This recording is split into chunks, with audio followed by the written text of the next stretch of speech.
Hello बच्चों, welcome to my channel Manpreet tutorial. मेरा आज का जो लेक्चर है that is based upon electric field due to the charge distribution. अगर आपने नोट करा हो तो जितने भी लेक्चर मैंने दिए इससे पहले पॉइंट चार्ज की ही बात होती रही।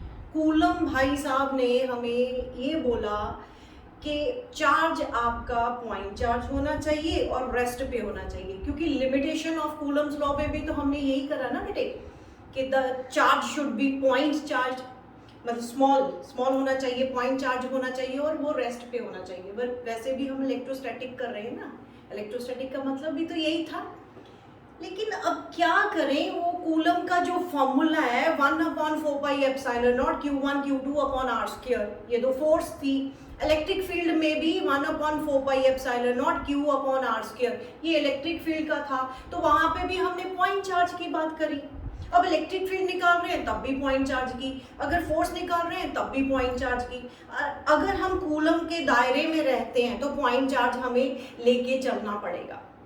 तो अगर मेरे पास कंटिन्यूअस डिस्ट्रीब्यूशन ऑफ चार्ज हो जाए तो क्या करेंगे? तो हम फोर्स नहीं फाइंड आउट कर पाएंगे क्या? इलेक्ट्रिक फील्ड नहीं फाइंड आउट कर पाएंगे? नहीं, ऐसा कुछ नहीं है। we can find the electric field also due to the system of charge, due to the continuous distribution of charge. दो चार एग्जांपल्स मैं करवाऊंगी। एक रॉड पे चार्ज डिस्ट्रीब्यूट कर देंगे, एक सेमी सर्कल पे कर देंगे, एक जितनी मर्जी आर्क पे कर देंगे और एक पूरे सर्कल पे डिस्ट्रीब्यूशन ऑफ चार्ज करेंगे। मैंने लास्ट लेक्चर में आपको थोड़ा सा बताया था कि आप लोगों का एक बोर्ड का आर्टिकल है the uniform distribution of charge over the complete ring. वो पेपर में बेटे हर बार 5 नंबर का तो आ ही जाता है, 5 नंबर का वो क्वेश्चन है, तो वो हमें सीरियसली करना है और डिटेल में करना है। उसके लिए मैं अलग से एक वीडियो बनाऊंगी। फिर अब वही बात, ये कंटिन्यूअस डिस्ट्रीब्यूशन ऑफ चार्ज आप कैसे निकालोगे जब तक हम कूलम की मानते जा रहे हैं कि पॉइंट चार्ज? तो अब इसमें क्या करेंगे? ये आर्टिकल करवाने से पहले बेटे मैं थोड़ा सा आप लोगों को एक्सप्लेन करूं कि लीनियर चार्ज डेंसिटी का मतलब क्या होता है। लीनियर चार्ज डेंसिटी ये हमारी प्रॉब्लम काफी हद तक सॉल्व कर देगा। एक होता है surface charge, surface charge density, एक होता है वॉल्यूम चार्ज। ये पहले मैं आप लोगों को बता दूं, इससे पहले कि मैं आर्टिकल स्टार्ट करूं, वहां पे यूज होगा। तो लीनियर चार्ज डेंसिटी का मतलब क्या हुआ? हमें अगर लाइन के अलोंग चार्ज डिस्ट्रीब्यूशन करी हुई है तो वहां पे लीनियर चार्ज डेंसिटी क्या होगा? इसको हम लैम्डा के साथ डिनोट करते हैं। लैम्डा बेटे वेवलेंथ का भी सिंबल होता है, लेकिन यहाँ पे हम लैम्डा ही यूज करेंगे। Lambda here, lambda is the symbol of linear charge density. वो किसके इक्वल होगा? Charge per unit length. अगर मान लो इस पे मैंने Q चार्ज दिया हुआ है सारा, Q is not a point charge here, point to be noted. तो Q चार्ज मैंने पूरी लाइन पे, पूरी रॉड पे डिस्ट्रीब्यूट करा हुआ है, यूनिफॉर्म डिस्ट्रीब्यूशन है।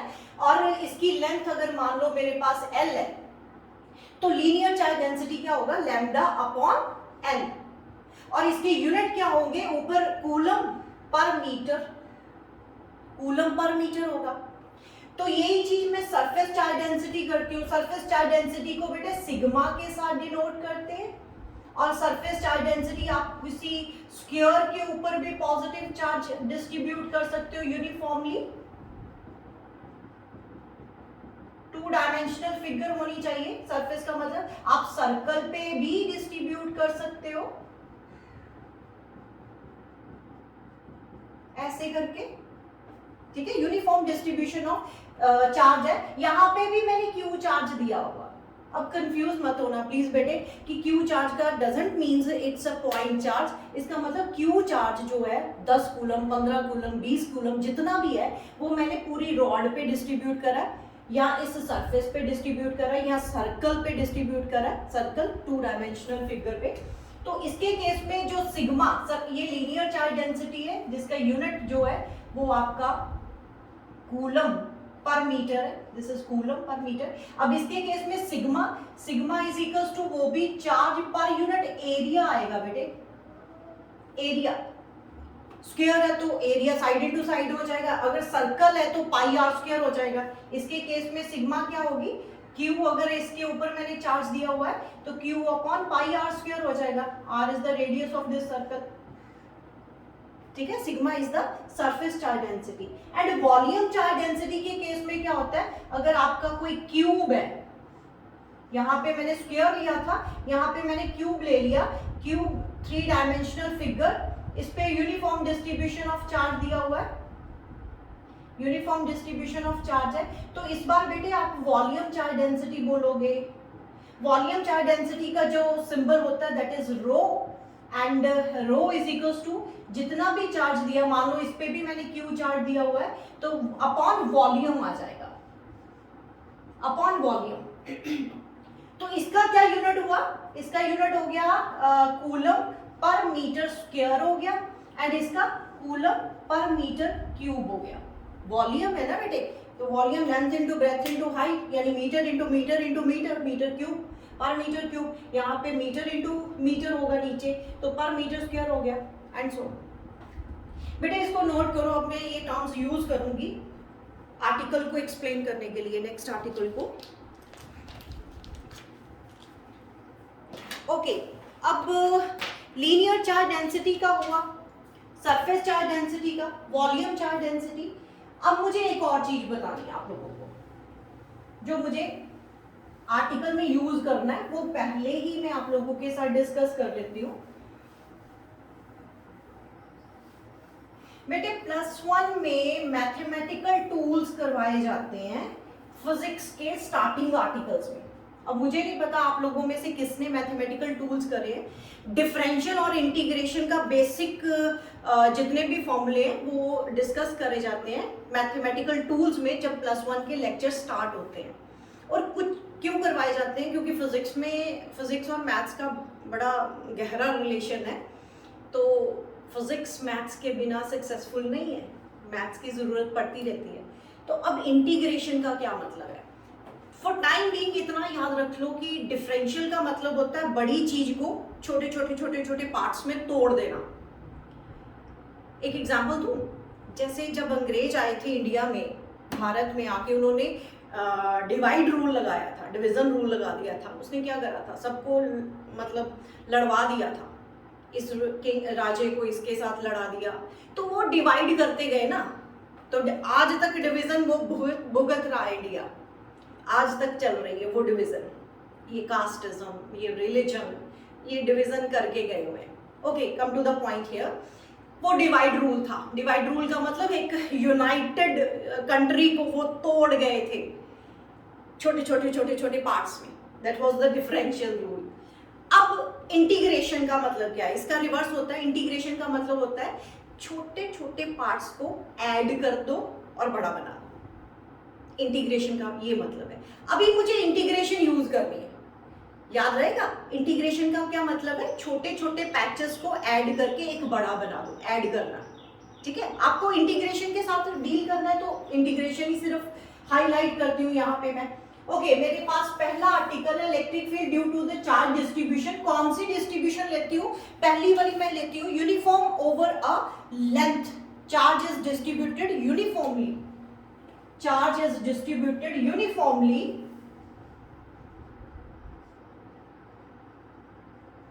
over the length से L लेंथ पे। बनाओ डायग्राम, डायग्राम में करते हैं हम। मान लो मेरे पास L लेंथ की रॉड है या वायर है, उस पे मैंने uniform distribution of charge Q कर दी, ये मेरा Q चार्ज है। फिर मैं बताती हूँ बेटे, क्यू चार्ज को पॉइंट चार्ज मत समझना। ये यूनिफॉर्म डिस्ट्रीब्यूशन का मतलब, यूनिफॉर्म मतलब बिल्कुल एक जैसा डिस्ट्रीब्यूट करा है। ऐसा नहीं है कि यहाँ पे चार्ज ज्यादा है यहाँ पे कम है, ऐसा नहीं है। यूनिफॉर्म डिस्ट्रीब्यूशन ऑफ चार्ज हमने इस वायर के ऊपर कर दिया। अब वो कहता है कि इस पूरी वायर के कारण यहाँ पे कोई P पॉइंट है, वहां पे इलेक्ट्रिक फील्ड फाइंड आउट करके दो। अब ये कैसे करेंगे? हमें तो कूलम ने सिखाया था कि पॉइंट चार्ज होना चाहिए और इस पॉइंट पे इलेक्ट्रिक फील्ड फाइंड आउट करनी है, तो वो तो फॉर्मूला निकल आएगा 1/4πε0 Q अपॉन जितने डिस्टेंस का स्क्वायर, उसका जो डिस्टेंस होगा उसका स्क्वायर। अब ये यूनिफॉर्म डिस्ट्रीब्यूशन क्या करें, पॉइंट चार्ज कैसे लेके आए? तो उसके लिए क्या करेंगे हम, मान लो ये मेरा डिस्टेंस यहां से लेके, ये एक पॉइंट ले लेते हैं, ये एंड दूसरा ले लेते हैं, यहां से लेके यहां तक r डिस्टेंस है जहां पे मुझे इलेक्ट्रिक फील्ड फाइंड आउट करने को बोला गया। तो अब डायरेक्ट तो नहीं होगा बेटे, इंटीग्रेशन वाला दिमाग में लेके आओ। इंटीग्रेशन क्या कहती थी, छोटे छोटे पैचेस को ऐड करके बड़ा बना दो। तो ठीक है ना, फिर हम कूलम का भी दिमाग में रखते हैं कि उसने पॉइंट चार्ज बोला था, पॉइंट चार्ज के लिए उसके सारे फॉर्मूले एप्लीकेबल हैं। तो ऐसे करते हैं बेटे, यहाँ पे एक छोटा सा पैच काट लेते हैं, इसको लेंथ एलिमेंट बोल देंगे, और ये वाला पैच जो है मेरे P पॉइंट से x डिस्टेंस पे रख लेती हूं मैं। ठीक है बेटे, x डिस्टेंस पे रख लेते हैं। और ये जो लेंथ ऑफ द वायर है वो तो मेरी कितनी थी, L, वो हमने ऑलरेडी पहले ही कंसिडर करी हुई है ना। ये Q चार्ज मैं यहाँ पे नहीं रखूंगी, this is my rods length, और ये जो Q चार्ज है ना वो सारी यूनिफॉर्म डिस्ट्रीब्यूशन के है। ठीक है, ये सब कंसिडर कर लेना बेटे, जब आर्टिकल एग्जाम में आप पेपर में लिखते हो ना, तो जो जो हम ड्रॉ कर रहे हैं वो कंसिडर करते जाओ। Consider a wire having a charge distribution, Q charge distribution having length L. फिर उसके बाद you have to find the electric field at point P, which is at a distance R from one end of the rod. ये सब बातें लिख सकते हो ना अपने आप, तो अभी यहाँ पे नहीं बताने की जरूरत। तो मैंने क्या करा, एक मैंने बहुत ही छोटा सा एक पैच काट लिया जिसपे चार्ज है dq। Here dq act as a point charge, यहां पे मैं लिखती हूं, here dq acts as a point charge। अब कूलम को भी तो ध्यान में रखना है ना, पॉइंट चार्ज तो लेके आना पड़ेगा। तो क्या करेंगे, पहले इस पॉइंट चार्ज के कारण वहां पे इलेक्ट्रिक फील्ड फाइंड आउट कर लेते हैं, उसके बाद इंटीग्रेट कर देंगे। वही छोटे छोटे पैचेस, ऐसे छोटे छोटे जितने भी पैचेस हैं उनको ऐड करके पूरी रॉड की इलेक्ट्रिक फील्ड फाइंड आउट कर लेंगे। ये स्टोरी है इसके पीछे। ठीक है बेटे, करें अब electric field due to the small charge. पहले तो मुझे ये पता चले कि ये जो स्मॉल चार्ज है, ओके चलो पहले करते हैं। Electric field due to length element,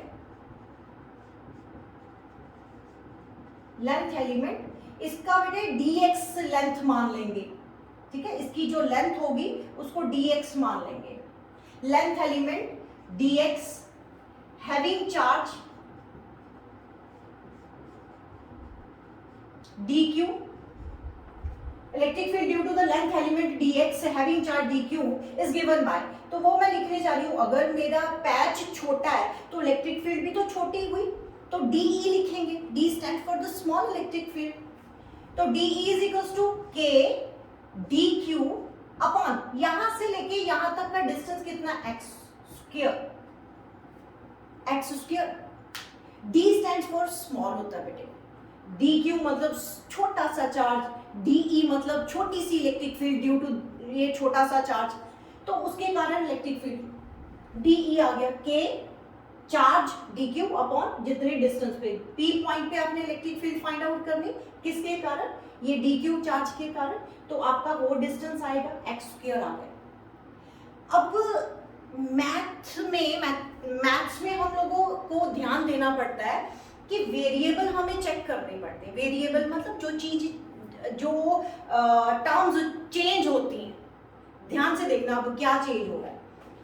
अगर मेरा ये पैच यहां पे हो तो x डिस्टेंस हो जाएगा चेंज, यहाँ पे x चेंज हो रहा है ना बेटे, इधर लेके जाओ तो x कम हो रहा है, इधर लेके जाओ x बढ़ रहा है, तो कहने का मतलब x इज वेरिएबल हियर। अगर ये पैच मेरा इधर उधर होगा तो x डिस्टेंस चेंज होगा। एक दूसरा dq, अगर मेरा पैच की लेंथ dx है मतलब छोटा है, तो डी क्यू, अगर मैं इसको बढ़ा दूं तो डी क्यू चेंज हो रहा है। चार्ज अगर मेरा पैच इतना है तो वहां पे डी क्यू चार्ज है, अगर मैंने पैच थोड़ा बढ़ा दिया और बढ़ा दिया और बढ़ा दिया तो इसका मतलब मेरा डी क्यू भी चेंज हो रहा है। तो दो वेरिएबल है, तो दो वेरिएबल की इंटीग्रेशन नहीं होती, उसको हम इंटीग्रेट नहीं कर सकते। तो क्या करें, कुछ ऐसा करो कि एक वेरिएबल में टर्म आ जाए। इस आर्टिकल को स्टार्ट करने से पहले मैंने क्या बताया था, लीनियर चार्ज डेंसिटी बताई थी ना, व्हाट वाज दैट? तो लैम्डा इज इक्वल्स टू क्या होगा, पूरा charge divided by length Q upon L। ये मुझे लीनियर चार्ज डेंसिटी बताती है अपने फॉर्मूले से।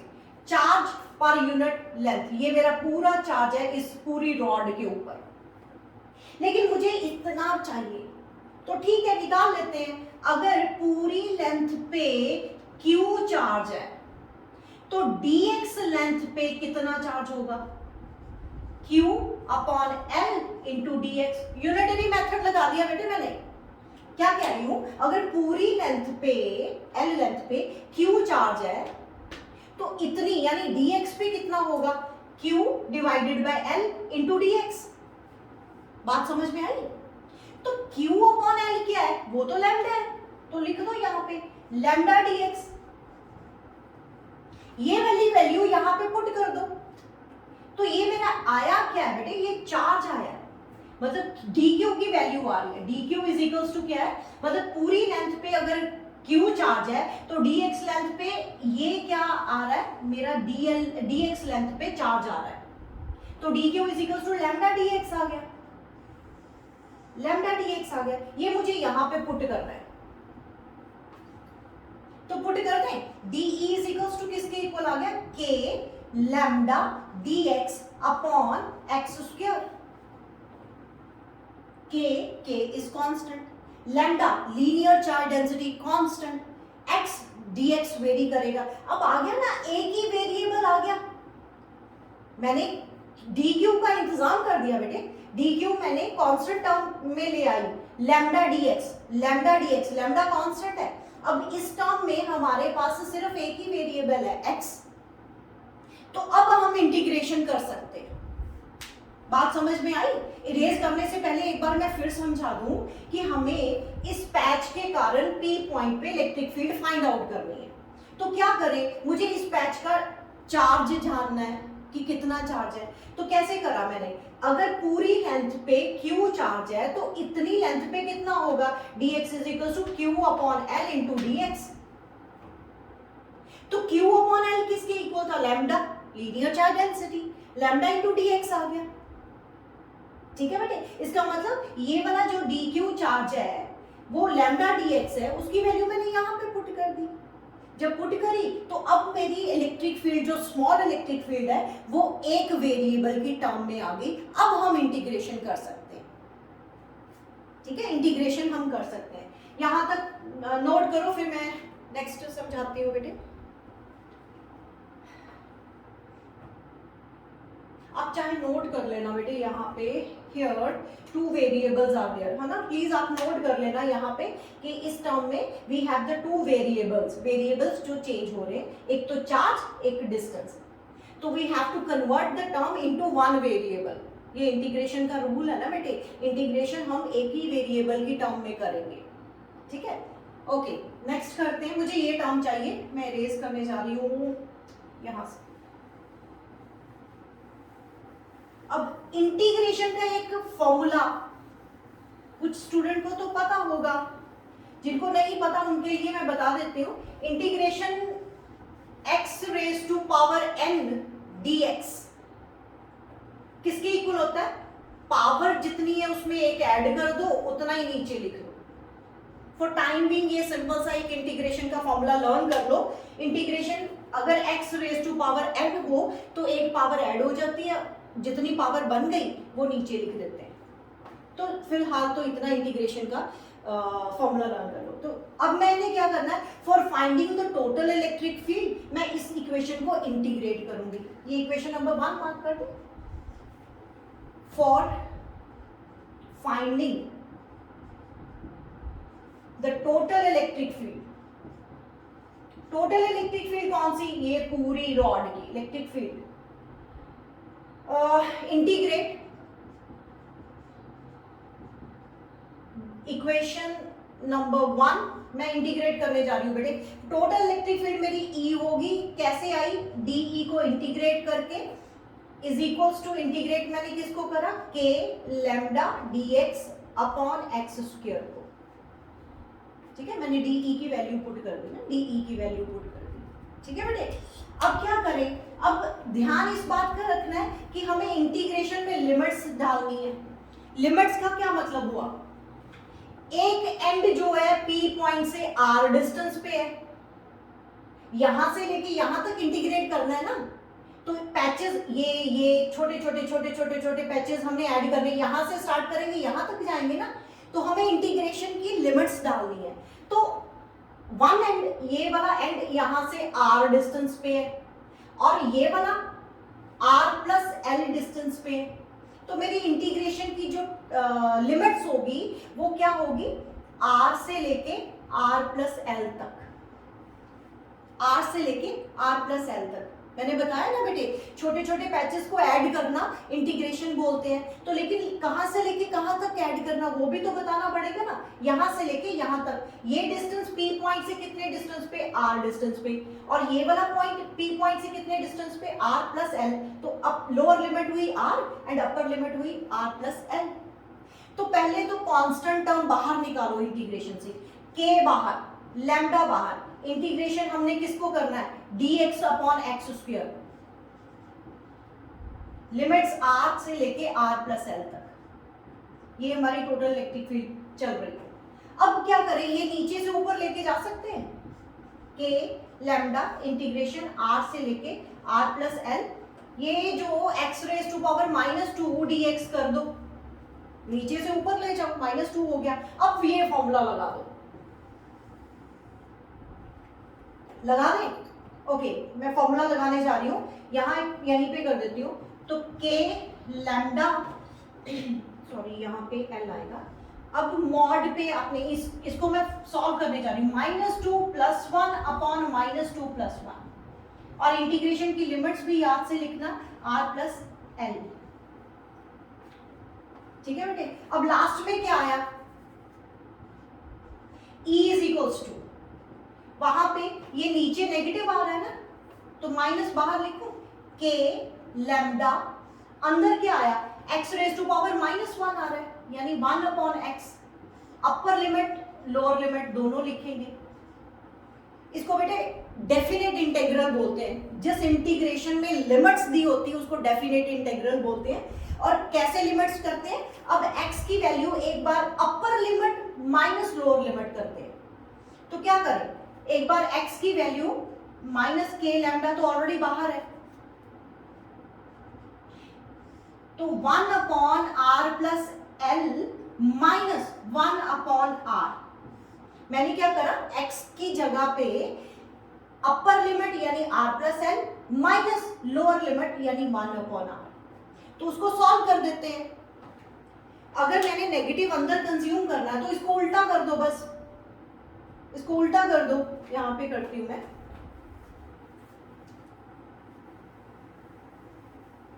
कंप्लीट हो गया बेटे आर्टिकल हमारा।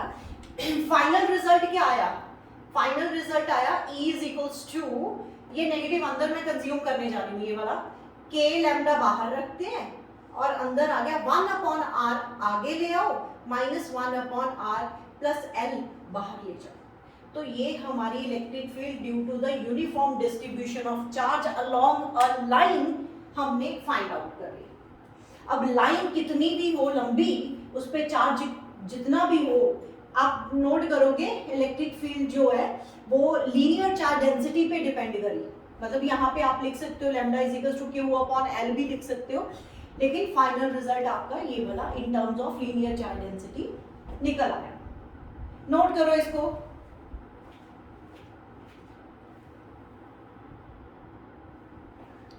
ओके बेटे। नेक्स्ट आर्टिकल करते हैं, electric field due to charge distribution over a semi circle at the center of the semi circle. कहाँ पे करनी है? Electric field due to charge distribution uniformly over the semi circle. Over the semi circle करते हैं बेटे अब।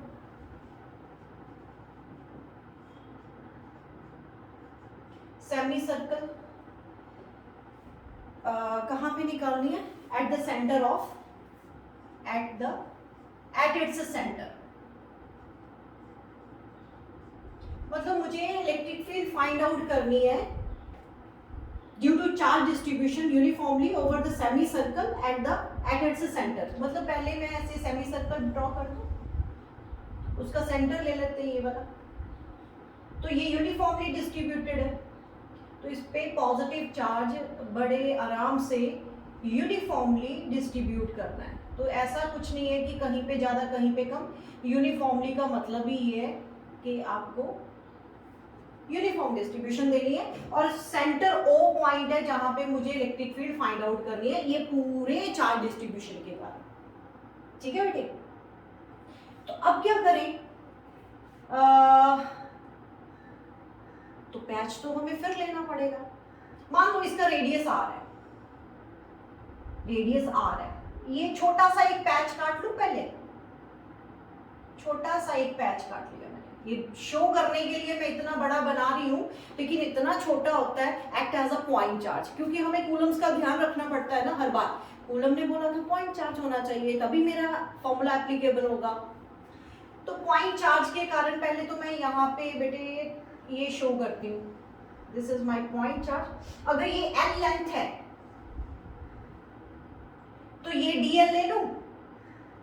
अगर इस पे पूरे पे क्यू चार्ज है तो इसका डी क्यू ले लूं।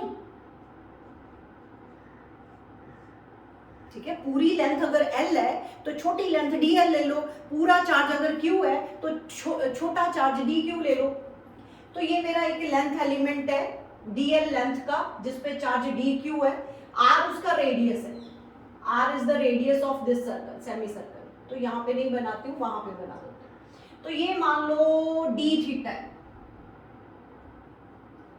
d थीटा बेटे यहां से लेके यहां तक, मतलब यहां से लेके यहां तक हमें इलेक्ट्रिक फील्ड फाइंड आउट करनी है। समझ आ रहा है? तो क्या करें? कंसिडर कर लेते हैं, consider a length element dl of charge dq, of charge dq। वही पूरी लेंथ पे अगर q चार्ज है, अगर पूरी लेंथ पे q चार्ज है तो dl लेंथ पे कितना होगा? q by l into dl। ये क्या है आपका? dq। वही पिछले आर्टिकल वाला यूनिटरी मेथड, अगर पूरी लेंथ पे q चार्ज है तो इतनी लेंथ पे कितना होगा? q divided by l into dl। तो ये मेरा dq चार्ज है, तो q बाय l क्या होता है बेटे? वो तो लैम्डा होता है। तो पुट कर दें यहाँ पे, तो dq इज इक्वल्स टू क्या आ गया? Lambda dl, lambda dl।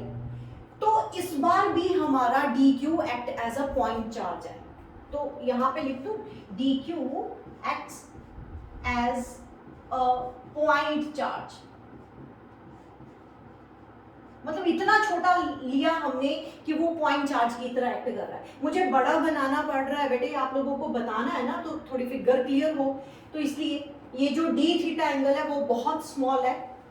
तो इलेक्ट्रिक फील्ड फाइंड आउट करें पहले। इलेक्ट्रिक फील्ड इस पैच के कारण, तो electric field due to D Q के कारण, तो वो मेरी डीई हो जाएगी जो कि के डी क्यू अपॉन, अब डिस्टेंस कितना? ओ पॉइंट पे आपने इलेक्ट्रिक फील्ड फाइंड आउट करनी है और डी क्यू चार्ज यहां पे पड़ा, तो डिस्टेंस तो आर हुआ ना, तो आर स्क्वायर होगा। अब ये वाली वैल्यू यहां पे मैं अगर पुट करती हूं तो मेरा k lambda d l upon r square आ जाएगा, k lambda d l upon r square हो जाएगा। ठीक है बेटे? अब वही करेंगे काम, छोटे छोटे छोटे छोटे पैचेस को ऐड कर देंगे, मतलब इंटीग्रेट कर देंगे। अब इंटीग्रेशन की मुझे लिमिट्स लगानी है बेटे। अगर ये वाला पैच जो यहाँ पे है, पहले यहाँ पे हो तो एंगल 0, यहाँ पे हो तो पाई एंगल। ध्यान से देखो, अगर ये वाला जो पैच है यहाँ पे हो, जो लोअर लिमिट है, तो एंगल कितना हुआ 0, तो यहाँ पे हो तो पाई एंगल, ये पाई एंगल है ना, तो इसका मतलब मेरी इंटीग्रेशन 0 से पाई हो जाएगी। लेकिन उसके लिए अगर मैंने इंटीग्रेशन थीटा वाली लगानी है तो मुझे वेरिएबल सिर्फ थीटा लेके आना है। तो यहाँ पे तो अभी डीएल है, क्या करें, लैम्डा चलो constant, K constant, R radius of the semi circle वो भी कांस्टेंट। अब डीएल को कुछ ऐसे करो कि वेरिएबल थीटा आ जाए, वेरिएबल थीटा आ जाए, क्योंकि थीटा की टर्म में लिख रहे हैं ना हम, मतलब ये वाला जो डिस्टेंस, ये जो एंगल है, ये पैच अगर यहाँ पे होता तो थीटा एंगल 0 होता, अगर ये पैच पूरा होता तो एंगल पाई होता। तो मुझे क्या करना है, एक फॉर्मूला है, थीटा इज इक्वल्स टू क्या होता है बेटे, theta is equals to length of the arc, length of arc divided by radius. छोटी क्लास में करते हैं ना ये, theta is equal to length of the arc upon radius. यहां पे मेरी लेंथ ऑफ द आर्क कौन सी, ये वाली, कितनी dl, थीटा कितना d थीटा, रेडियस कितना r, तो क्या आया d theta is equals to length of the arc यानी dl अपॉन रेडियस,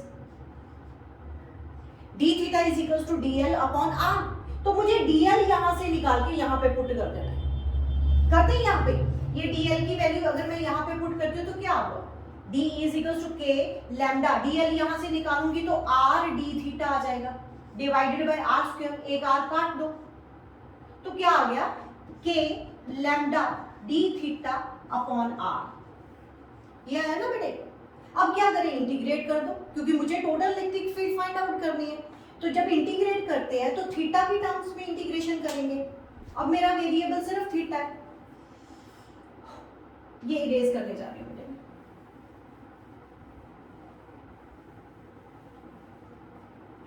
ओके, तो क्या आया, total electric field, total electric field E is equals to, integrate कर दो DE को 0 एंगल से लेके पाई एंगल तक। तो DE की वैल्यू ये वाली मैं पुट कर देती हूँ, K lambda D theta upon R, 0 से पाई तक, सारी टर्म्स बाहर निकालो, K लैम्डा और R ये तो कांस्टेंट है, बाहर निकालो, K लैम्डा अपॉन R बाहर गया, integration of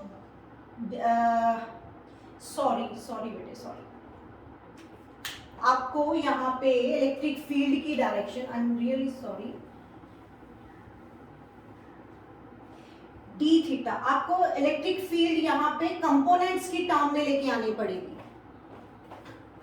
just wait.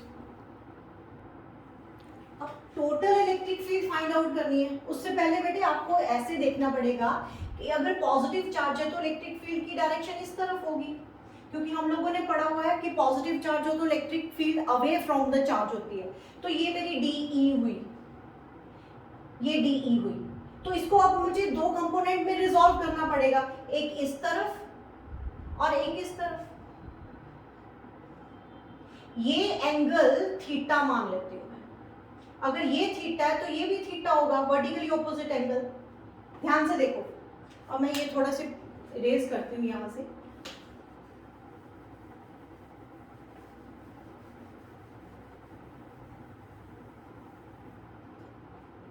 DE is the small electric field due to this patch। ये पॉजिटिव चार्ज है तो उसकी electric field away from the positive charge होगा, यानी इस तरफ। तो अगर ये वाला मेरा एंगल थीटा है तो ये भी एंगल थीटा होगा, वर्टिकली ऑपोजिट एंगल। तो मैंने रिजॉल्व करना है DE को टू कंपोनेंट्स में। तो आप लोगों ने पढ़ा हुआ है जिस तरफ थीटा हो तो वो DE cos थीटा हो जाएगा एंड इस तरफ DE sin थीटा हो जाएगा, पता है ना बेटे। अगर वेक्टर चैप्टर में हम लोगों ने पढ़ा, अगर कोई मान लो P वेक्टर इधर है तो उसके दो कंपोनेंट हमने बनाने हैं, एक हॉरिजॉन्टल कंपोनेंट, एक वर्टिकल कंपोनेंट। जिस तरफ थीटा एंगल हो तो उस तरफ P cos थीटा आ जाएगा एंड दूसरी तरफ P sin थीटा आ जाएगा। तो ये चीज मैंने यहाँ पे भी अप्लाई करी। ठीक है। लेकिन हमने क्या करना है, हमने तो पूरी इलेक्ट्रिक फील्ड का पूरी सेमी सर्कल का इलेक्ट्रिक फील्ड फाइंड आउट करना है। तो उसके लिए क्या करेंगे, अगर यहाँ पे एक पैच है तो यहाँ पे बिल्कुल ऑपोजिट मतलब मिरर इमेज उसका यहाँ पे भी तो बनेगा ना बेटे। उसका अब पॉइंट समझो, मैं क्या बताना चाहती हूँ कि अगर ये वाला पैच है तो यहाँ पे एग्जैक्टली इसका मिरर इमेज बनेगा। यहाँ पे मैं बना के शो कर देती हूँ। यहाँ पे मान लो मेरे पास एक मिरर इमेज इधर भी बना, उसके कारण इलेक्ट्रिक फील्ड इस तरफ होगी DE, वो भी DE एग्जैक्ट मैं DL लेंथ का ले लेती हूँ, DQ चार्ज का इस तरफ पैच ले लेती हूँ, बिल्कुल उसका मिरर इमेज। तो उसके कारण भी इलेक्ट्रिक फील्ड इधर होगी DE, तो वो भी रिजॉल्व होगी दो कंपोनेंट में, एक इधर एक इधर। इधर आएगा DE cos थीटा, इधर आएगा DE sin थीटा। अब ध्यान से बात समझो, इस पैच के कारण दो कंपोनेंट, इस पैच उसका मिरर इमेज, उस पैच के कारण दो कंपोनेंट, जिसमें से DE cos theta equal and opposite है, they will cancel out each other, and DE sin theta वो ऐड हो रहा है। अब कहीं और पैच ले, यहां पे मान लो पैच ले लिया मैंने, इसका मिरर इमेज कौन सा होगा, इधर होगा, उसके कारण भी दो कंपोनेंट्स होंगे, उसके कारण भी DE cos थीटा वाला जो होगा वो कंपोनेंट कैंसिल हो जाएगा और DE sin थीटा ऐड होगा। तो ले दे के हमें करना क्या है, हमें तो DE sin थीटा को इंटीग्रेट करना हुआ फिर, ठीक है ना बेटे। तो क्या करेंगे, resolve DE into two components,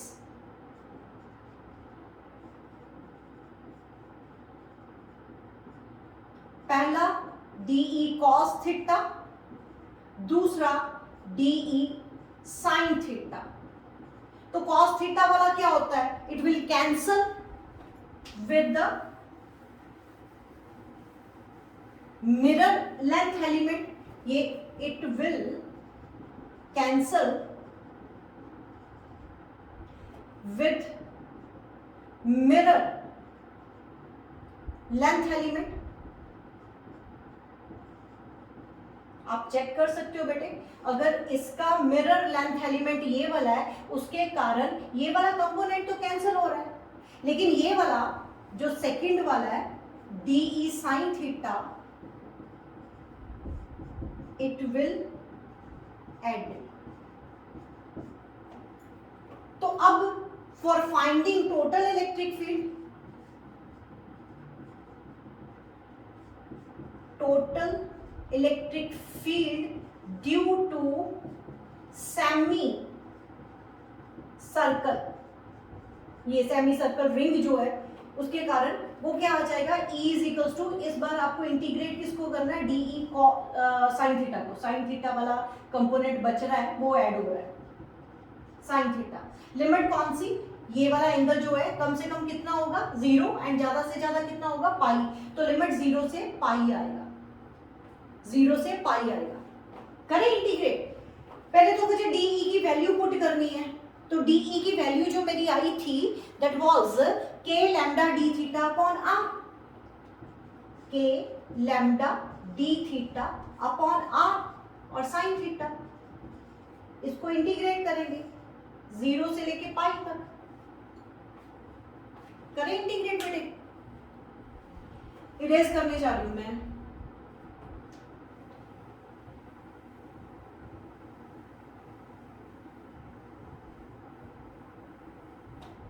okay, integrate करते हैं इसको। अब जिसको ये फॉर्मूला नहीं पता इंटीग्रेशन का वो भी लिख लेना। पहले मैं इसको सिस्टमेटिकली लिख दूं, k बाहर करो, लैम्डा बाहर, r बाहर हो जाएगा, इंटीग्रेशन सिर्फ 0 से लेके पाई तक sin थीटा d थीटा। अब जिसको ये फॉर्मूला नहीं आता वो भी लिख लो, integration of sin theta d theta जो होता है that is minus cos theta. Integration के फॉर्मूले है बेटे ये, तो आप नोट कर लो, नहीं पता तो नोट कर लो, कोई बात नहीं। E is equals to k lambda upon r, integration इसकी सॉल्व करी तो माइनस cos थीटा और लिमिट 0 से पाई। अब थीटा की value upper limit minus lower limit, यानी थीटा की वैल्यू पहले पाई पुट करेंगे, माइनस थीटा की वैल्यू 0 पुट कर देंगे। करें,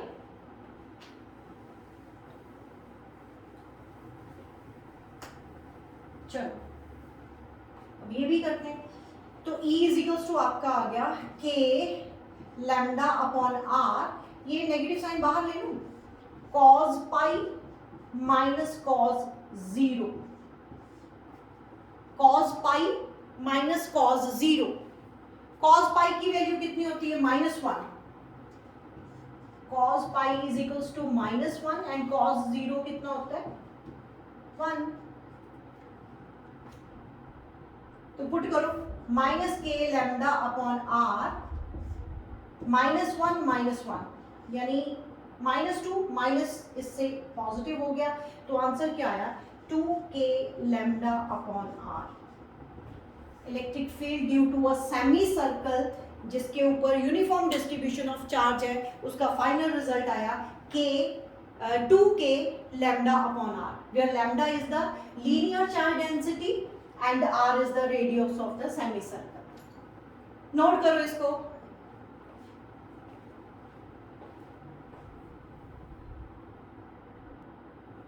नोट कर लिया बेटे?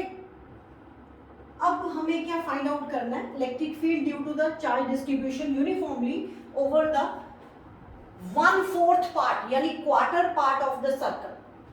क्वार्टर पार्ट ये है सेमी सर्कुलर रिंग थी या सेमी सर्कल। अब मुझे 1/4 पार्ट ऑफ द सर्कल। अब आप बोलोगे कि मैम ये आप क्या कर रहे हो, कभी आप बोल रहे हो सेमी सर्कल, कभी उसका 1/4, लेकिन बेटे इसमें 1/4 में स्टोरी चेंज हो जाएगी। कैसे चेंज होगी?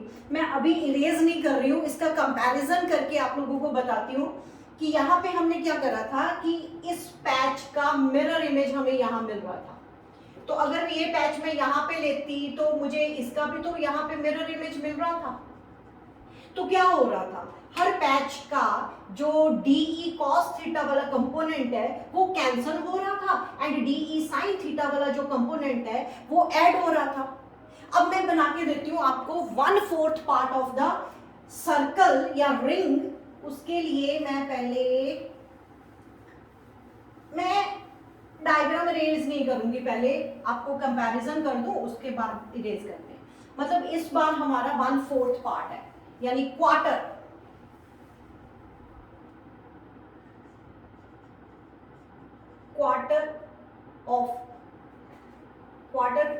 या 1/4 part of the circle, quarter of circle at its centre. Again centre पे निकालनी। तो मेरा इस बार ये हुआ ना बेटे, ऐसा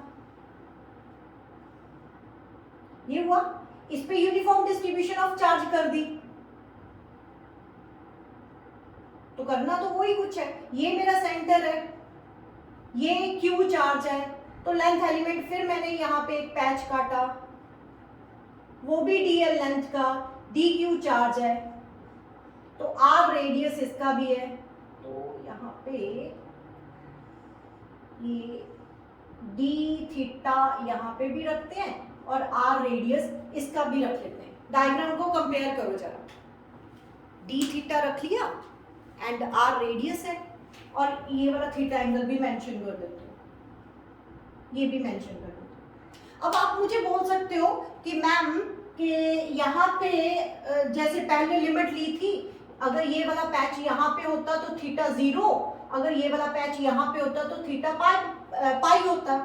तो यहाँ पे क्या है, ये वाला पैच अगर यहाँ पे होता तो थीटा 0, अगर यहाँ पे है तो π/2। तो लिमिट का ही तो फर्क पड़ रहा है, सिर्फ लिमिट का ही तो फर्क पड़ रहा है बेटे। एक मिनट में चेक करूँ, ठीक आ रहा है सब कुछ, वेरी गुड, ओके।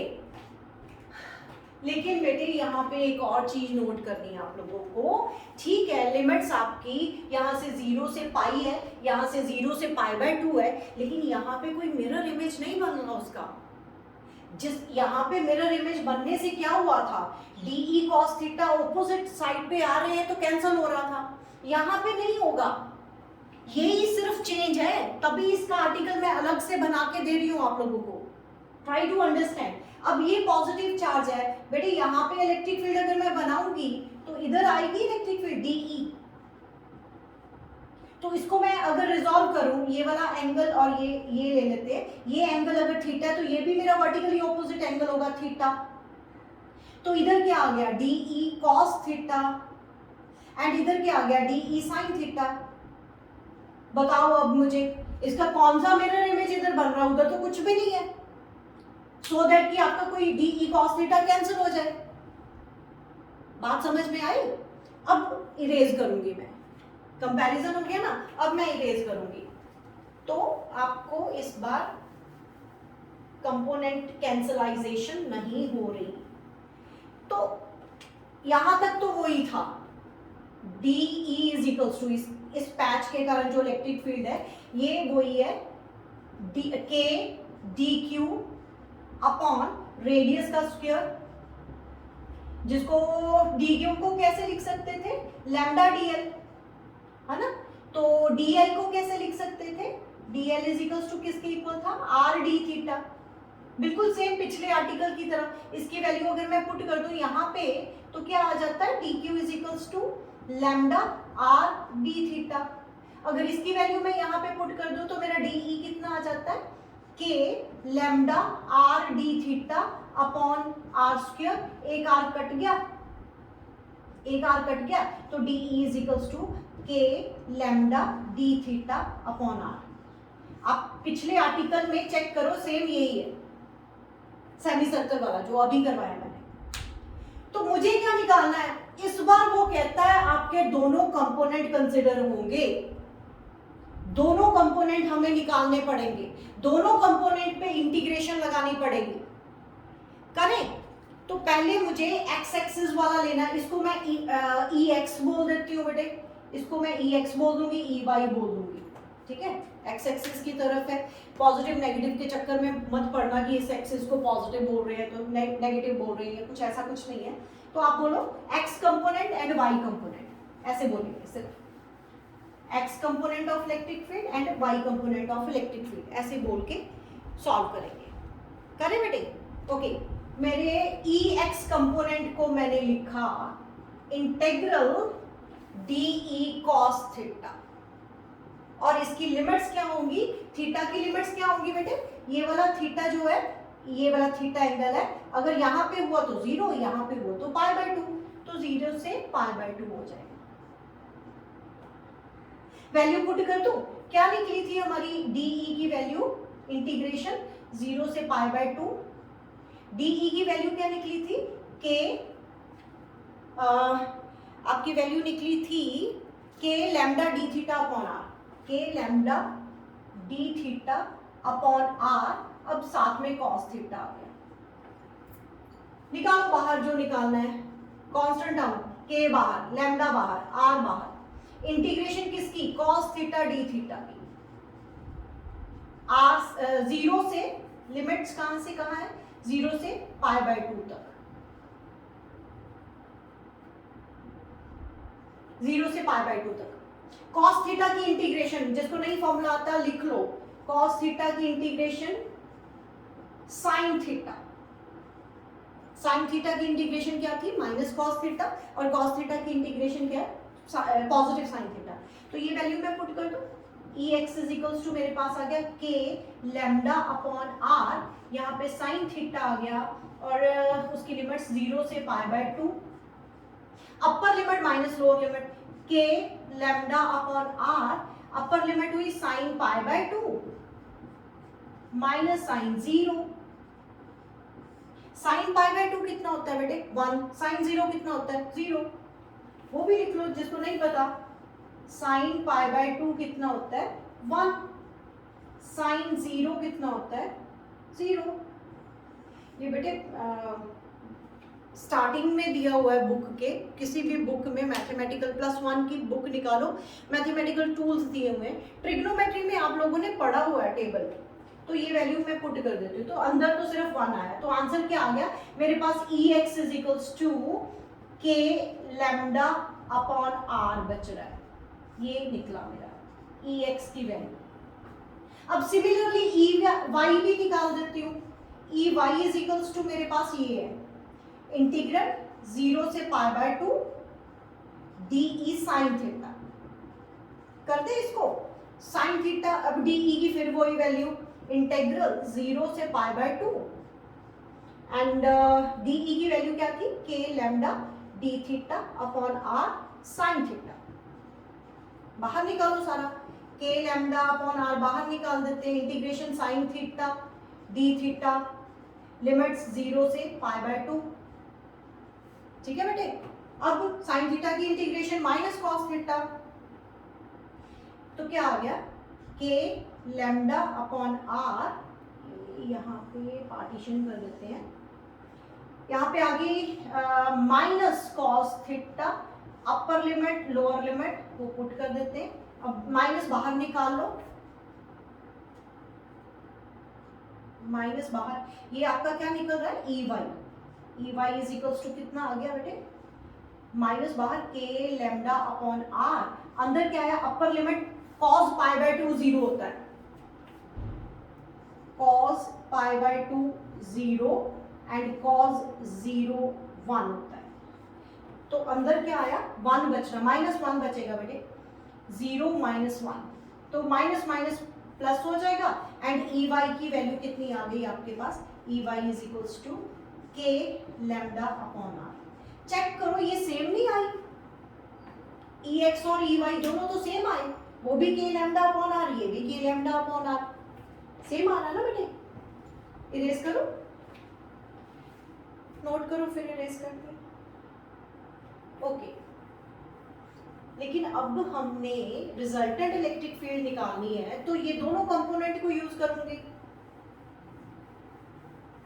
ये दोनों कंपोनेंट को यूज करते हो, यहाँ पे लिख लेती हूँ मैं, मेरे पास क्या क्या आया, E X is equals to, आपके पास क्या आ रहा है, E X is equals to के लैम्डा अपॉन आर, के lambda upon R, and E Y किसकी इक्वल आ रहा है, E Y is equals to के लैम्डा अपॉन आर, मतलब दोनों सेम, क्यों ना इसको ई लिख दिया जाए, दोनों सेम तो है, ई लिख दो।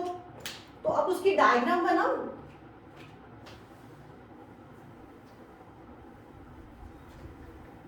तो फाइनल रिजल्ट भी तो निकालना है ना, टोटल इलेक्ट्रिक फील्ड भी तो निकालनी है, तो इनका क्या करेंगे, resultant E x E Y, ई एक्स आपका इस तरफ है, ई वाई इस तरफ है, रिजल्टेंट आएगा ई इस तरफ, तो वो ये रेक्टेंगुलर कंपोनेंट्स हो गए, परपेंडिकुलर जो हो वो रेक्टेंगुलर कंपोनेंट्स, तो उसके लिए ई इज इक्वल्स टू क्या आ जाएगा, under root of E net लिख देते हैं बेटे, E net is equals to क्या आ गया, ई का स्क्वायर, इसको भी मैंने ई लिखा ना, this is also equals to E and this is E, तो E square plus E square 2e square का अंडर रूट, ई नेट किसके इक्वल आ गया, E net is equals to under root 2e, ये आपका final result. लेकिन अगर ई की वैल्यू पुट करनी है तो पुट करो, ई नेट इज इक्वल्स टू आपका आ गया अंडर रूट 2, ई की वैल्यू क्या थी, के लैम्डा अपॉन आर, के लैम्डा अपॉन आर, नोट करो इसको। फर्क देखो क्या आया, ये आपका 1/4 पार्ट का था ना, यहाँ पे जो नेट आई वो 1/4 पार्ट की आई थी, ये 4th part distribution of positive 1/4 का इतना, और सेमी सर्कल की इलेक्ट्रिक फील्ड आपने क्या निकाली, जो पिछला रिजल्ट था वो क्या निकला था, 2k लैम्डा अपॉन आर, ये सेमी सर्कल का निकला था जो लास्ट आर्टिकल मैंने करवाया, ये 1/4 का यानी क्वार्टर का निकला, अंडर रूट 2 टाइम्स के लैम्डा अपॉन आर। कंपैरिजन कर सकते हो, इसको थोड़ा दिमाग में रख लेना, कंपैरिजन कर लेना, नोट करो बेटे इसको।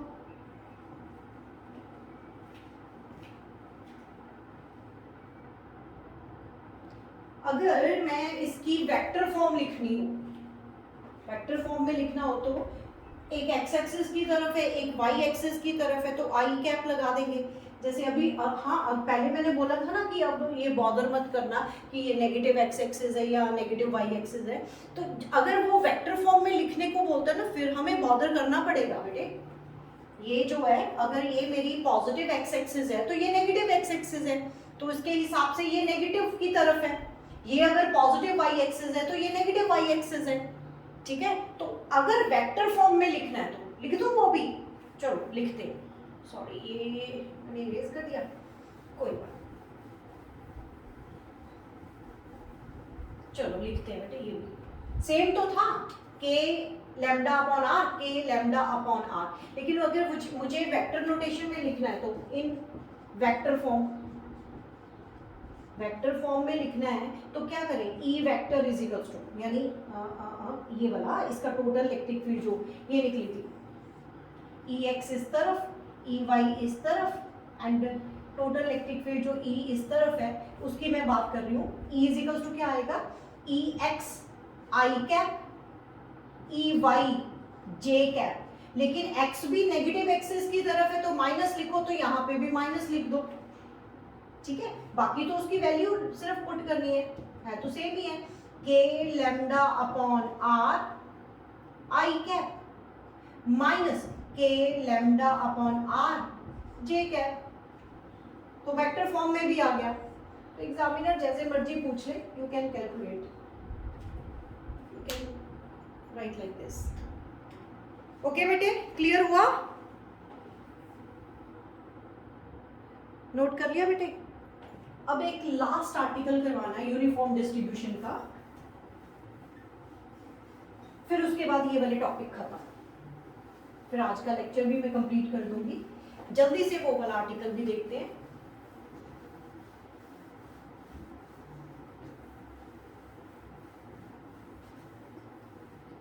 ओके, अब क्या करना है हमने, इलेक्ट्रिक फील्ड फाइंड आउट करनी। जस्ट सेटिंग देख लूं एक बार, थोड़ी सी डिस्टर्ब हुई है ना। चलो क्या करना है, to find the electric field, to find the electric field due to uniform charge distribution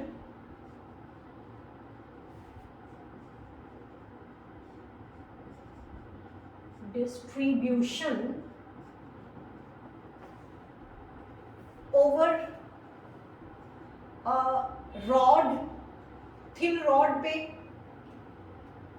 at a point perpendicular to the, at a point at a distance कोई ले लूं मैं, d ले लेती हूं, चलो, at a distance d perpendicular to the rod। अब आप बोलोगे कि मैम रॉड पे तो आप पहले भी तो करा चुके हो, अब मैं वो भी बताती हूँ मैंने क्या कराया था। ये रॉड थी, पॉजिटिव चार्ज डिस्ट्रीब्यूशन थी, और किसी सर्टेन p पॉइंट पे r डिस्टेंस पे इलेक्ट्रिक फील्ड फाइंड आउट कर ली थी। पहला आर्टिकल, शायद आज के लेक्चर का पहला आर्टिकल यही था। अब वो बोल रहा है कि इलेक्ट्रिक फील्ड इसी यूनिफॉर्म चार्ज डिस्ट्रीब्यूशन पे करनी है, रॉड पे ही है, लेकिन इस बार आपकी ये जो रॉड है वो ऐसे पड़ी है, ऐसे पड़ी है। ध्यान से सुनो, ये क्वेश्चन उलट पुलट मत कर देना। वहां पे यूनिफॉर्म डिस्ट्रीब्यूशन रॉड ऐसे थी, अब उसने मेंशन कर दिया to find the electric field due to uniform charge distribution over a rod at a point at a distance d perpendicular to the rod, perpendicular to the rod। point समझो बेटे, ये different है और result भी different आएंगे। करें, चलो शुरू करते हैं। मान लो मेरे पास ये यूनिफॉर्म डिस्ट्रीब्यूशन है पॉजिटिव चार्ज की, थिन बोल देंगे, over a thin rod. Thin इसलिए बोला कि दोनों तरफ ऐसा नहीं है कि इधर भी पॉजिटिव चार्ज है इधर भी पॉजिटिव चार्ज है, मतलब एक छोटी सी रॉड है, पतली सी रॉड है वायर जैसी, उसके ऊपर पॉजिटिव चार्ज डिस्ट्रीब्यूटेड है।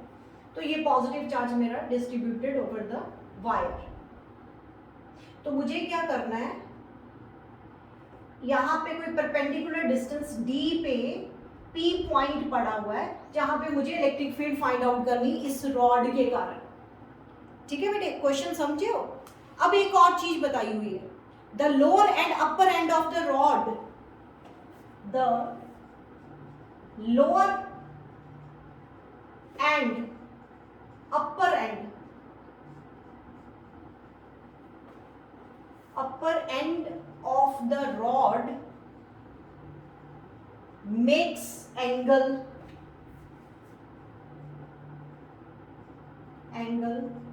Alpha and beta, alpha beta angle बना रहे हैं, लोअर एंड अपर। लोअर वाला मैंने बोला ये तो यहाँ पे अल्फा एंगल है, अपर वाला बोल रही हूं तो ये वाला एंगल बीटा एंगल है, दिस इज बीटा। ठीक है, एंगल का थोड़ा सा ध्यान देना पड़ेगा आपको। दिस इज, ये मैं बाहर लिख देती हूँ बीटा,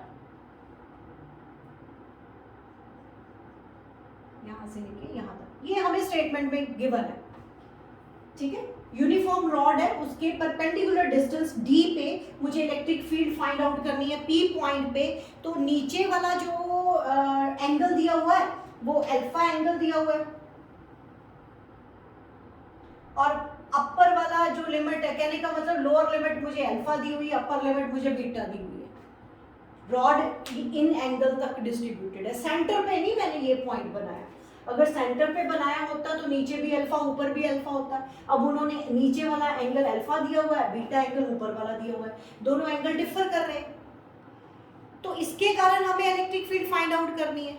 तो करें तो फिर करना तो वो ही पड़ेगा, एक छोटा सा पैच लेके आना पड़ेगा, उसके कारण इलेक्ट्रिक फील्ड फाइंड आउट करेंगे एंड देन इंटीग्रेट करेंगे। तो वो छोटा पैच में डी क्यू और डी एल लेंथ वाला ले लेती हूँ, यहाँ पे फिर एक पैच काटा, वही डी क्यू और डी एल, लेंथ उसकी डी एल, चार्ज उसका डी क्यू, और यहाँ पे मैं मीट करती हूँ, ये वाला एंगल मैं डी थीटा मान लेती हूँ, डी थीटा। वही पैच वाला जो छोटा एंगल है वो डी थीटा है। ठीक है बेटे, और ये जो पैच का ये वाला एंगल जो है दैट इज थीटा। बहुत सारे थीटा हो गए, कंफ्यूजन ना हो, एक बार फिर बोलती हूँ, ध्यान से समझना। रॉड गिवन है, यूनिफॉर्म चार्ज डिस्ट्रीब्यूशन है इसके ऊपर, पी पॉइंट जो परपेंडिकुलर डिस्टेंस डी पे है वहां पे हमने इलेक्ट्रिक फील्ड फाइंड आउट करना है। उसके लिए मुझे क्या काटना पड़ेगा, एक छोटा सा पैच काटना पड़ेगा जिसके ऊपर डी क्यू चार्ज है, तो डी एल लेंथ वाला एक पैच काटा, उसका जो पी पॉइंट पे एंगल बन रहा है दैट इज डी थीटा। हमें स्टेटमेंट में ये भी बोला, lower limit of this rod making angle alpha with this perpendicular line and upper limit making angle beta with this perpendicular line. एक और चीज, एक और हमें लेना पड़ेगा ये थीटा। ठीक है, फिर लिमिट्स पुट करने के लिए ये भी चाहिए। तो अब क्या करती हूँ मैं, पहले इस डी क्यू पैच के कारण इलेक्ट्रिक फील्ड यहाँ पे फाइंड आउट करती हूँ पी पॉइंट पे। तो वो मेरी इलेक्ट्रिक फील्ड किस तरफ होगी बेटे, पॉजिटिव चार्ज है तो अवे जाएगी ना, पॉजिटिव चार्ज है तो अवे फ्रॉम द चार्ज, यानी डी ई इस तरफ होगा। तो मुझे फिर रिजॉल्व करना है इस तरफ और इस तरफ, तो ये एंगल थीटा है तो ये भी एंगल थीटा होगा, वर्टिकली ऑपोजिट एंगल। और यहाँ पे क्या होगा, डी ई कॉस थीटा हो जाएगा, और यहाँ पे क्या हो जाएगा, डी ई साइन थीटा हो जाएगा, डी ई साइन थीटा हो जाएगा। नोट करो, डायग्राम को समझो पहले, फिर उसके बाद आर्टिकल करते हैं, पहले इतना तो अंडरस्टैंड करो। अब एक और अजम्पशन, एक अजम्पशन ये भी लेनी है कि ये पैच इस पॉइंट से, इस पॉइंट को मैं ओ मेंशन कर दूं, ये वाला तो पी पॉइंट है ना, where we have to find the electric field, ये वाला एल ले लेते हैं, ये डिस्टेंस एल ले लेते हैं, यहां से लेके यहां तक एल डिस्टेंस ले लेते हैं। ये सब अजम्पशन में डाल देना, consider this this this and this, वो सब अजम्पशन में डाल देना, अपने आप लिखना। ठीक है बेटे, अब मुझे निकालना है पहले इलेक्ट्रिक फील्ड डी ई इस पैच के कारण, वो क्या होगा, के डी क्यू अपॉन यहां से लेके यहां तक का डिस्टेंस आर मान लो, स्मॉल आर, जो मर्जी ले लो, आर ले लो, आर स्क्वायर ले लिया। अब मुझे डी क्यू लिखना है, D Q is equal to किसके इक्वल होता है, लैम्डा डी एल, तो यहाँ पे लैम्डा डी एल लिख देते हैं, k lambda d l upon r square, k lambda d l upon r square. Linear charge density lambda वो तो पता ही है आप लोगों को, पता है ना बेटे। अब यहाँ पे थोड़ी सी अंडरस्टैंड करना सब बातें। पहली बात, अगर मेरा पैच बड़ा हो रहा है तो डी क्यू चेंज हो रहा है, इसका मतलब मेरा चार्ज वेरिएबल है। अगर यहाँ से इसकी पैच की लेंथ बड़ी हो रही है, तो इसका मतलब मेरा DL भी वेरिएबल हुआ, DL लेंथ भी वेरिएबल है वो भी। अगर ये पैच मेरा इधर हुआ तो ये L जो है वो भी वेरिएबल होगा, अगर नीचे हुआ तो ये चेंज हो जाएगा, इसका मतलब ये भी वेरिएबल है। अगर ये जो R डिस्टेंस है यहाँ पे R है तो यहाँ पे चेंज हो जाएगा, यहाँ पे चेंज हो जाएगा, तो छोटा r भी वेरिएबल हो गया एंड d थीटा भी वेरिएबल हो गया। तो मुझे इतने वेरिएबल्स में इंटीग्रेशन नहीं करनी, मुझे एक वेरिएबल में ये टर्म्स लेके आनी पड़ेंगी, उसमें इंटीग्रेशन करनी पड़ेगी। करें बेटे, क्या करना पड़ा, इसका मतलब मुझे 2-3 टर्म्स, पहले तो मुझे इस ट्राइंगल में से ये वाली जो ट्राइंगल है मैं इसका नाम रखती हूँ ये OP एंड यहाँ पे Q लिख दूँ, Q लिख देते, चलो Q नहीं लिखते, चार्ज का सिंबल है, कुछ और लिख देते हैं, A लिख दो, A लिख देते हैं। तो ट्राइंगल AOP में से मुझे एक बार आपको tan थीटा निकालने के लिए बोलना है। tan theta is equal to किसके इक्वल होगा, परपेंडिकुलर अपॉन बेस यानी L अपॉन D। तो L इज इक्वल टू किसके इक्वल हो गया, D tan theta, D tan theta. एक बेटे मुझे इसको अब डिफरेंशियल करने जा रही हूँ, ठीक है, डिफरेंशियल की टर्म को समझना। अगर मैं डिफरेंशियल करूं तो यहाँ पे आ जाएगा DL is equals to D, तो कांस्टेंट है, tan थीटा की इंटीग्रेशन डिफरेंशियल होती है second square D theta, second square theta D theta. अगर आपको ये फॉर्मूला नया लग रहा है तो आप यहाँ पे नोट करो, डिफरेंशियल में क्या होता है, अगर मेरे पास L इज इक्वल्स टू, मैं डिफरेंशियल का फॉर्मूला बता देती हूँ, D by dx of theta है तो थीटा लिख देती हूँ, D by D theta of tan theta जो है, tan थीटा की डिफरेंशियल जो होती है वो सेकंड स्क्वायर थीटा होती है, सेकंड स्क्वायर थीटा। इस d थीटा को उधर ले जाएंगे तो differential of tan theta is equal to second square theta d theta हो गई। तो यहाँ पे मैंने एक ये वाली टर्म ली, क्यों कर रही हूँ, क्योंकि मैंने सारी की सारी वेरिएबल्स एक वेरिएबल में लेके आना है, एक वेरिएबल में लेके आना है। फिर से बताऊं एक बार, क्या क्या वेरिएबल है, dq वेरिएबल, इतना पैच है तो dq, इतना हुआ तो इतना हुआ तो चेंज होगा। dl लेंथ वेरिएबल, वो भी पैच की लेंथ के अकॉर्डिंग है। ये वाली लेंथ अगर पैच यहाँ पे है तो L लेंथ है, अगर नीचे हो गया तो L चेंज हो जाएगा, ऊपर हो गया तो L बढ़ जाएगा, वो भी वेरिएबल। और क्या है, R देखो, अगर यहाँ पे डिस्टेंस है तो R है, यहाँ पे हुआ तो कुछ और होगा बेटे, यहाँ पे हुआ तो कुछ और होगा, ठीक है ना, ये वाला लेंथ जो है यहाँ पे कुछ और होगी, यहाँ पे कुछ और होगी, क्योंकि स्ट्रेट लाइन है ना, यहाँ पे तो लंबा हो गया, यहाँ पे छोटा हो जाएगा, तो ये भी वेरिएबल। तो मुझे सारी की सारी टर्म ना थीटास की टर्म में लेके आनी पड़ेगी एक वेरिएबल में। तो मैं आप लोगों को लिख देती हूँ यहाँ पे क्या क्या वेरिएबल है हमारा, DL यहाँ पे लिखो बेटे, here DL, DQ, L, R and और क्या, थीटा, थीटा भी वेरिएबल है, all are variables, all are variables.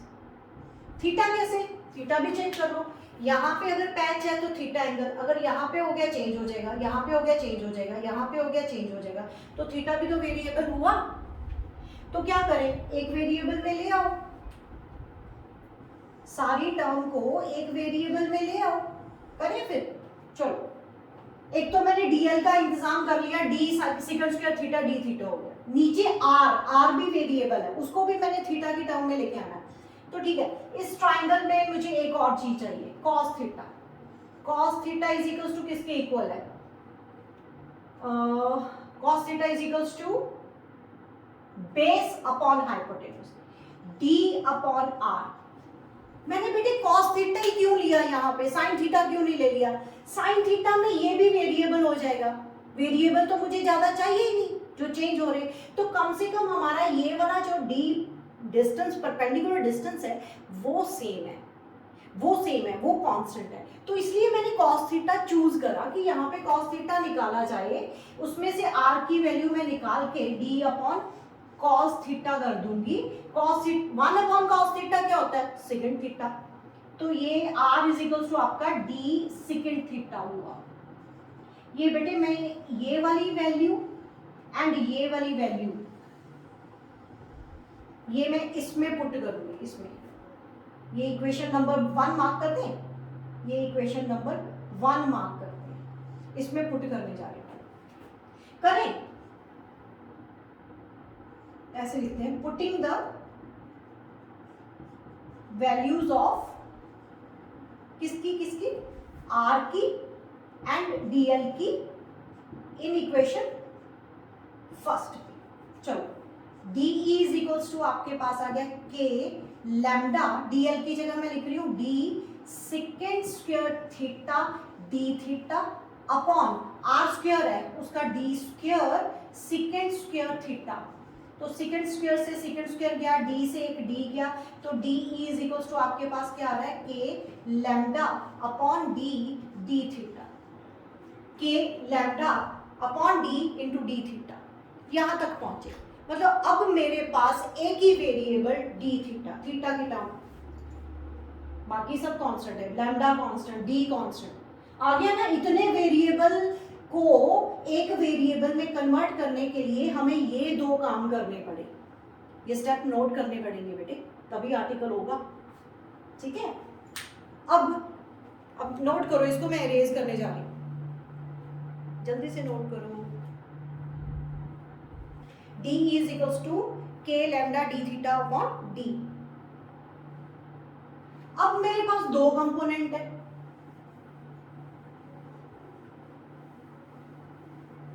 ये मुझे चाहिए, लास्ट वाली टर्म जो है ये चाहिए, ये रख लेते हैं, बाकी इरेज करती हूँ। अब आप मुझे एक क्वेश्चन राइज कर सकते हो कि मैम यहाँ पे कोई मिरर इमेज नहीं बन रहा, उसका नहीं बन रहा, नहीं बन रहा बेटे। अगर ये एग्जैक्टली सेंटर पे होता तो ऊपर वाला नीचे वाला कैंसल कुंसल होने के चांसेस थे। अब ये सेंटर पे उसने बोला ही नहीं, स्टेटमेंट में ही बोल रहा है कि अपर लिमिट और लोअर लिमिट का, लोअर लिमिट का उसने अल्फा एंगल दिया, अपर लिमिट का बीटा एंगल दिया, तो ये तो नहीं कैंसिल होंगे, ठीक है। ये ध्यान में रखना कि इसका ये मत काम कर देना कि इसका मिरर इमेज यहाँ पे बनाया, उसका इधर पॉइंट बनाया, कैंसिल करा ये वाला कंपोनेंट, ऐसे नहीं होगा, नहीं होगा इस बार, ठीक है। अब मैं क्या करने जा रही हूँ, मुझे दो कंपोनेंट में लेके जाना है। एक तो EX है, ये वाला EX, वो किसकी इक्वल है, integration of DE cos theta. Limit कौन सी, अब थीटा जो है cos थीटा d थीटा आएगा साथ में, ठीक है। DE की वैल्यू मैं बाद में पुट कर देती हूँ बेटे, अभी d थीटा आएगा, जब ये वैल्यू पुट करेंगे ना फिर d थीटा आ जाएगा। चलो मैं पुट कर ही देती हूँ, इंटीग्रेशन ऑफ DE की value k lambda upon d cos theta d theta. अब आ गया ना। अब थीटा कहाँ से लेके कहाँ तक वेरी कर रहा है, कहाँ से लेके कहाँ तक वेरी कर रहा है, देखो जरा डायग्राम में। ये थीटा की वैल्यू अगर यहाँ से नीचे देखते हैं तो अल्फा, ऊपर देखते हैं तो बीटा, मतलब ये रॉड कहाँ तक फैली हुई है, नीचे देखते हैं तो अल्फा, ऊपर देखते हैं तो बीटा। तो इसका मतलब लिमिट क्या हुई, अल्फा से बीटा। लेकिन यहाँ से नीचे लेके जाना पड़ रहा है तो माइनस अल्फा से प्लस बीटा, तो इंटीग्रेशन आपकी माइनस अल्फा से बीटा होगी, माइनस अल्फा से बीटा होगी। तो आपका EX इज इक्वल्स टू क्या आ गया, k बाहर निकालो, लैम्डा बाहर, d बाहर, integration of cos theta sine theta होती है, साइन थीटा, और माइनस अल्फा से प्लस बीटा हो गया। Upper limit minus lower limit करो, EX is equals to k lambda upon d, upper limit आई sine beta minus of sine minus alpha. तो note करो, sine minus theta minus sine theta होता है, negative sign बाहर निकल के आ जाता है, लेकिन कॉस के केस में नहीं होता ऐसे।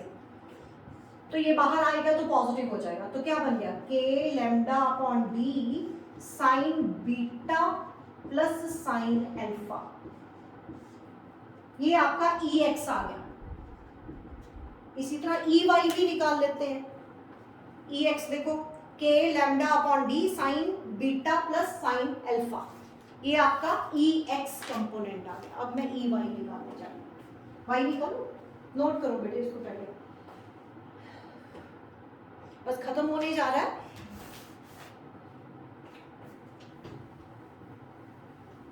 आर्टिकल कंप्लीट होने जा रहा है। ओके चलो दोबारा बाद में लिख लूंगी मैं, अभी आपको ई वाई कंपोनेंट देते हैं। ई वाई कंपोनेंट में क्या है, इंटीग्रेशन वही माइनस अल्फा से प्लस बीटा, वाई वाला कौन सा है, D E sine theta. D E की वैल्यू क्या थी, इंटीग्रेशन के लैम्डा अपॉन स्मॉल डी, यहाँ पे साइन थीटा इसके कारण आ गया, और डी थीटा जो ऑलरेडी लगा था माइनस अल्फा प्लस बीटा। क्या बाहर निकाले, के लैम्डा अपॉन डी बाहर निकला, इंटीग्रेशन आपकी सिर्फ साइन थीटा की होगी, डी थीटा। अब तो ये इंटीग्रेशन के जो फॉर्मूले मैंने बार बार यूज कर लिए, अब तो फॉर्मूले याद हो गए होंगे, नहीं याद तो बेटे उनको पहले लर्न करो। अगर फॉर्मूला गलत अप्लाई कर दिया तो आर्टिकल गलत कर दोगे। तो क्या हुआ, k lambda upon d sine theta की integration cos theta minus cos theta होती है, minus cos theta, lower limit minus alpha beta, minus बाहर निकालो, k lambda upon d, upper limit यानी cos beta minus of cos minus alpha, minus मैंने बाहर निकाल लिया, cos beta minus cos alpha. तो ये मैं बता दूं आप लोगों को, कॉस माइनस थीटा जो है वो कॉस थीटा ही होता है। ये कुछ ट्रिग्नोमेट्रिक टर्म्स हैं जो बार बार हमें यूज करनी पड़ रही हैं। एक बार नोट करो, लर्न करो तो प्रोसीड करो, हर बार तो यही स्टेप चलने हैं, तो एक ही बार लर्न करने की जरूरत पड़ेगी। तो यहाँ पे आपका क्या आ जाएगा, E Y is equals to, E Y is equals to क्या आ गया, minus k lambda upon D, अंदर आ गया cos beta minus cos alpha. ठीक है, अगर नेगेटिव साइन अंदर करना है तो एक और स्टेप कर देते हैं, E Y is equals to के lambda upon d, cos alpha आगे कर दो माइनस कॉस बीटा पीछे कर दो, कॉस बीटा पीछे कर देते हैं। ठीक है बेटे, ई एक्स भी निकल आया, ई वाई भी निकल आया, दोनों कंपोनेंट्स आ गए हमारे पास, दोनों कंपोनेंट्स आ गए, बस यही निकालना था, यही निकालना था। ई एक्स कंपोनेंट भी आ गया और ई वाई कंपोनेंट भी आ गया, तो ये नेट इलेक्ट्रिक फील्ड हमारी आ गई। आप करना चाहते हो तो इसका क्या करेंगे, ई एक्स का रिजल्टेंट निकालना है तो क्या करेंगे, ई एक्स का स्क्वायर प्लस ई वाई का स्क्वायर उसका अंडर रूट। तो उतना करने की कोई ज़रूरत नहीं है, बड़ी टर्म्स है, क्योंकि न्यूमेरिकल में तो बाकायदा हमें अल्फा बीटा की वैल्यूज दी होती हैं, तो वैल्यू पुट करते हैं तो छोटी टर्म आ जाती है, तो उसका रिजल्टेंट निकालना इजी हो जाएगा। तो अभी हमारे पास ई वाई कंपोनेंट भी आ गया और ई एक्स कंपोनेंट भी आ गया, दोनों कंपोनेंट्स हमने इलेक्ट्रिक फील्ड के निकाल लिए। ये बेटे मेरे यूनिफॉर्म डिस्ट्रीब्यूशन वाले, जो कंटिन्यूस डिस्ट्रीब्यूशन वाले जितने भी आर्टिकल, मैंने 4 आर्टिकल करवाए, एक मैंने करवाया रॉड पे और यहाँ पे कोई पी पॉइंट था, उसकी एक्सियल लाइन पे कोई पी पॉइंट था, वहां पे इलेक्ट्रिक फील्ड फाइंड आउट करनी थी। एक वो, एक रॉड वाला ये हो गया, परपेंडिकुलर डिस्टेंस पे, परपेंडिकुलर डिस्टेंस डी है, उस पे हमने इलेक्ट्रिक फील्ड फाइंड आउट करनी। ये दोनों आर्टिकल्स अलग अलग हैं, नोट करना, अच्छे से समझना बेटे, ये आर्टिकल उधर कर दिया या वो वाला आर्टिकल इधर कर दिया तो गड़बड़ हो जाएगी। ठीक है, इसीलिए मैं हाईलाइट कर रही हूँ, दोनों को कंपेयर कर रही हूँ। और क्या करवाया मैंने, एक सेमी सर्कल पे करवाया, सेमी सर्कल वाला जो आर्टिकल था और 1/4 वाला जो आर्टिकल था, सेमी सर्कल पे जो था एंड 1/4 ऑफ द सर्कल पे जो था, ये भी दोनों आर्टिकल कंपेयर करने हैं आप लोगों ने। इसके केस में आपका मिरर इमेज बन रहा था ना बेटे, और 1/4 वाले पे मिरर इमेज नहीं बन रहा था, तो ये भी आर्टिकल डिफरेंशिएट हो रहे हैं, दोनों अलग अलग आर्टिकल्स हैं। अब लास्ट में जो articles uniform distribution of ring वाला, जिसको मैं 2-3 लेक्चर में बोल चुकी हूँ कि बोर्ड का इंपॉर्टेंट क्वेश्चन है, वो 5 नंबर में डाल देता है एग्जामिनर, तो वो आर्टिकल नेक्स्ट लेक्चर में लेके आऊंगी, उसको अच्छे से करवाऊंगी। आप लोगों का वो आर्टिकल प्रिपेयर होना चाहिए अच्छे से, इसलिए मैं उसके लिए अलग से वीडियो बना रही हूँ। ठीक है, ध्यान से पढ़ो, पढ़ते रहो। एक चीज और बेटे, एजुकेशन जो है ना, ये नॉलेज और एजुकेशन ये बड़ी इंपॉर्टेंट है, बहुत इंपॉर्टेंट है।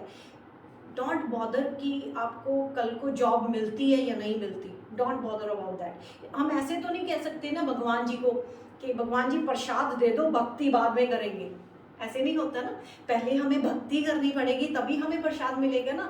तो इसीलिए आप सब लोगों का ना +2 स्टैंडर्ड +1 स्टैंडर्ड आपकी एज वाले जो बच्चे हैं ना, आपका काम सिर्फ ये है मेहनत करो, फल भगवान ने दे देना है, डोंट बॉदर अबाउट दैट। और कभी भी ये मत सोचना कि हम जॉब लेने के लिए पढ़ रहे हैं, जॉब मिलेगी कब मिलेगी उसकी टेंशन मत लो।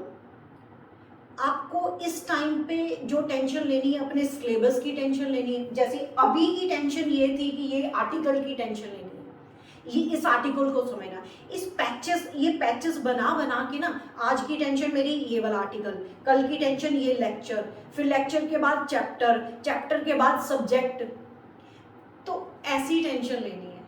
तो डोंट बॉदर अबाउट इट। आप जॉब के लिए नहीं पढ़ रहे हो, एजुकेशन आप में सेल्फ कॉन्फिडेंस लेके आती है, आपकी पर्सनैलिटी डेवलपमेंट होती है, आप अपने आप को डेवलप करने के लिए पढ़ते हो, जॉब के लिए नहीं पढ़ोगे। ठीक है, हमें जॉब चाहिए, हमें कमाना भी है, जॉब तो नेसेसरी है, मिल जाएगी, डोंट वरी, मिल जाएगी कहीं ना कहीं। नॉन मेडिकल स्टूडेंट सेट हो ही जाते हैं, डोंट बॉदर अबाउट दैट। ठीक है, एक और रिक्वेस्ट है बेटे, जाते जाते एक रिक्वेस्ट और करती हूँ कि ओके, चलो छोड़ो, नेक्स्ट लेक्चर में बात करूंगी, बहुत लंबा लेक्चर चले गया, नेक्स्ट लेक्चर में बात करूंगी। पढ़ते रहो, all the very best and thank you very much.